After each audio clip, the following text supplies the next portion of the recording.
Bismillahirrahmanirrahim. Assalamualaikum warahmatullahi wabarakatuh.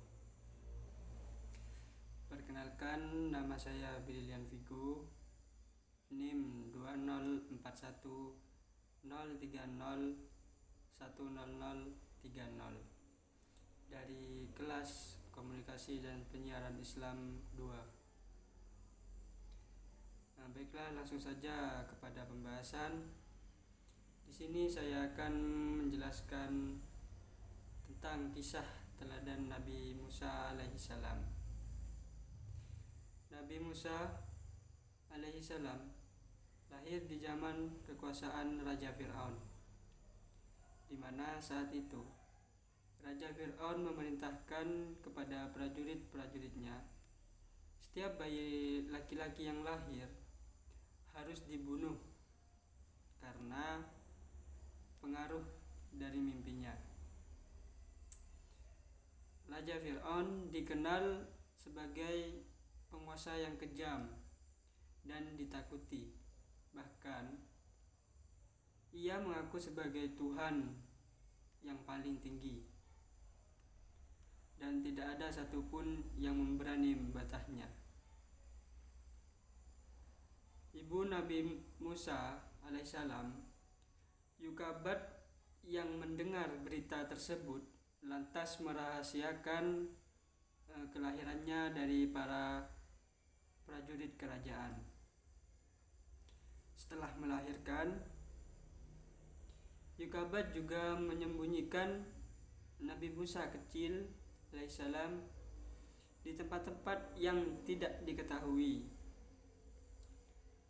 hingga sesuatu hari Allah Subhanahu wa Ta'ala memerintahkan Yukabat untuk memasukkan Nabi Musa kecil ke dalam peti dan menghanyutkannya ke sungai Nil.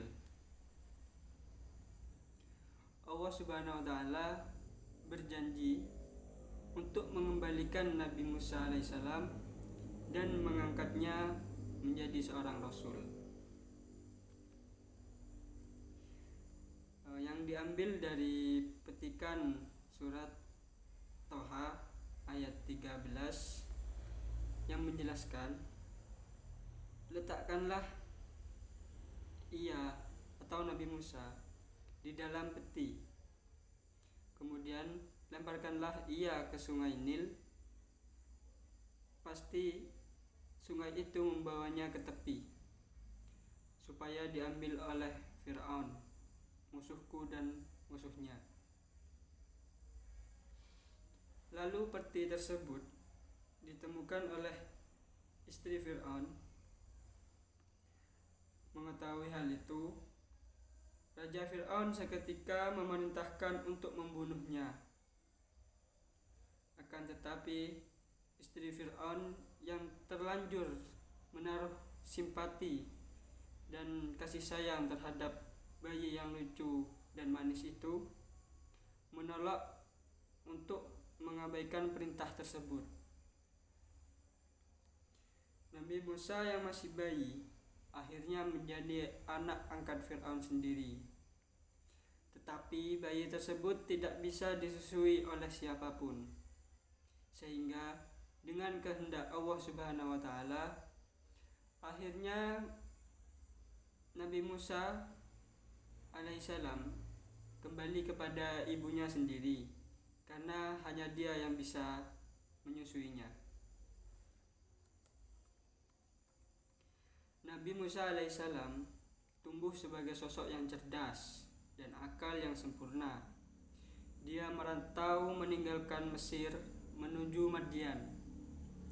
Di sana ia bertemu dengan Nabi Syuaib alaihissalam dan menikah dengan salah satu anaknya, dengan perjanjian bahwa Nabi Musa alaihissalam harus mengembalakan ternak mereka selama 8 tahun atau disempurnakan sehingga menjadi 10 tahun. Setelah 10 tahun berlalu, di negeri Madian,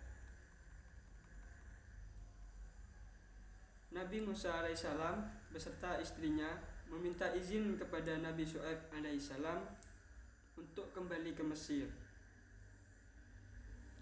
Dalam perjalanan menuju Mesir, Nabi Musa alaihissalam melihat sinar yang menyala di Bukit Sinai. Di tempat itulah Nabi Musa alaihissalam pertama kali menerima wahyu dari Allah Subhanahu wa taala. Dalam firman-Nya yang berbunyi, A'udzubillahi minasyaitonirrajim. Bismillahirrahmanirrahim. Falamma atahanu dia min syati'il wadil aymani fil buq'atil mubarakati minas syajarati ayya Musa inni anallahu rabbul alamin. Yang artinya, maka ketika dia atau Nabi Musa sampai ke tempat api itu, dia diseru dari arah pinggir sebelah kanan lembah dari sebatang pohon di sebidang tanah yang diberkahi. Wahai Musa, sungguh aku adalah Allah, Tuhan seluruh alam.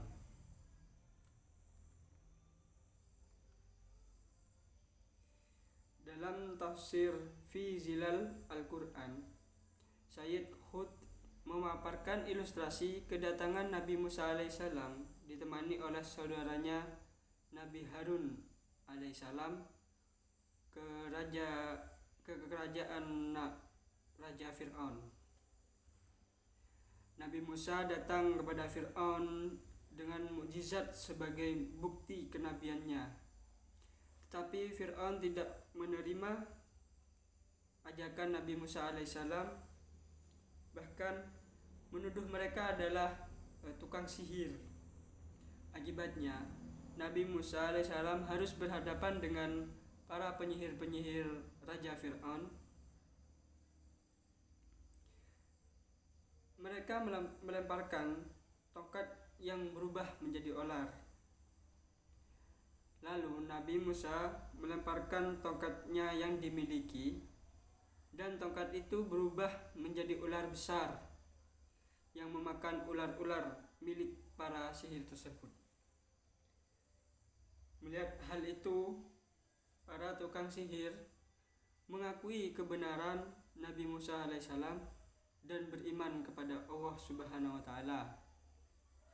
Meski begitu, Raja Fir'aun tetap saja tidak percaya dan semakin marah kepada Nabi Musa alaihissalam.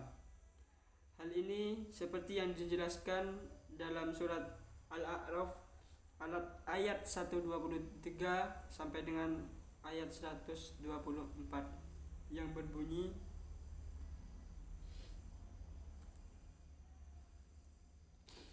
A'udzubillahi minasyaitonirrajim. Bismillahirrahmanirrahim.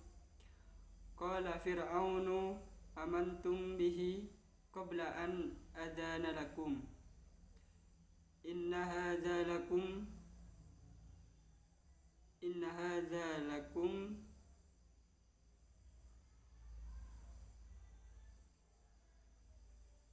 inna hadza la makrum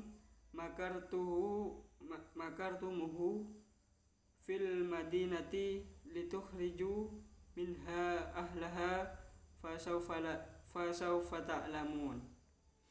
Yang artinya, Fir'aun berkata, mengapa kamu beriman kepadanya sebelum aku memberi izin kepadamu? Sesungguhnya ini benar-benar tipu muslihat yang telah kamu rencanakan di kota ini. Untuk mengusir penduduknya, kelak kamu akan mengetahui akibat perbuatan ini. Dan dilanjut dengan ayat 124, La uqati'anna aydiyakum wa arjulakum min khilafin thumma la usallibannakum ajma'in. Yang artinya, pasti akan aku potong tangan dan kakimu dengan bersilang, tangan kanan dan kaki kiri atau sebaliknya. Kemudian aku akan menyalib kamu semua.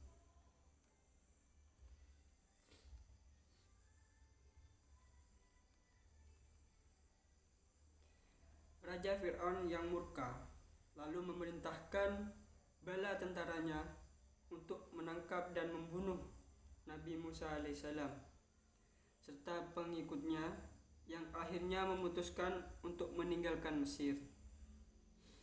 Dalam pelariannya, dia terdesak di tepi Laut Merah.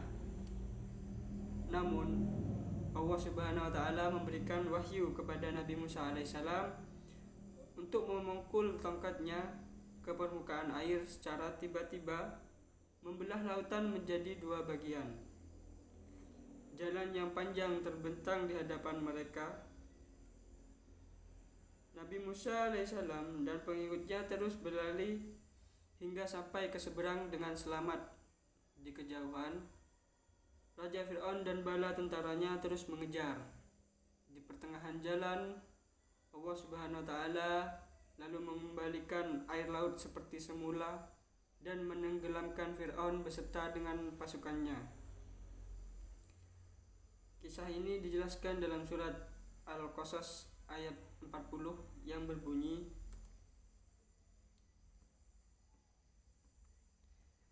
fa'akhadnahu wa junudahu fanabadnahum fil yam fanzur kaifa kana akibatuz zalimin. Maka kami siksa dia, Raja Fir'aun dan bala tentaranya. Lalu kami lemparkan mereka ke dalam laut. Maka perhatikanlah bagaimana kesudahan orang yang zalim. Kisah Nabi Musa memiliki porsi paling banyak di antara sekian banyak kisah di dalam Al-Quran. Sebanyak 136 kali nama Nabi Musa alaihissalam disebutkan di dalam Al-Quran. Kisah-kisah di dalam Al-Quran mempunyai tujuan pendidikan, yaitu membentuk individu-individu atau masyarakat dengan nilai keislaman, atau umat manusia memiliki nilai keislaman. Salah satunya kisah Nabi Musa yang dapat dijadikan teladan. Contohnya dengan sikap kepemimpinannya, kesabarannya, ketegasannya, dan tanggung jawab serta kejujuran yang dapat diambil nilai-nilainya berdasarkan dialog dalam kisah Nabi Musa alaihissalam yang termaktub di dalam Al-Quran. Selain itu, dalam kisah Nabi Musa alaihissalam terdapat banyak ayat-ayat yang mengandung nilai pendidikan keimanan yang menjelaskan tentang sifat-sifat kesempurnaan Allah Subhanahu wa taala sebagai Tuhan semesta alam. Jadi, bisa kita simpulkan keteladanan yang dapat kita peroleh dari kegigihan Nabi Musa alaihissalam dalam memerangi keangkuhan Raja Fir'aun, yaitu keberanian dan ketekunannya. Ia bahkan tak gentar sedikit pun saat harus melawan raja yang mengaku sebagai Tuhan tersebut. Nabi Musa alaihissalam juga sabar dalam menerima setiap ucapan, setiap cemoohan dari kaum Raja Fir'aun. Bahkan ia sering dikatakan sebagai penyihir karena mukjizat yang dia miliki tersebut. Baiklah, cukup sekian yang bisa saya sampaikan.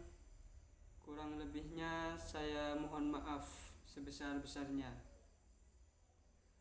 Wabillahi taufiq wal hidayah. Wassalamualaikum warahmatullahi wabarakatuh.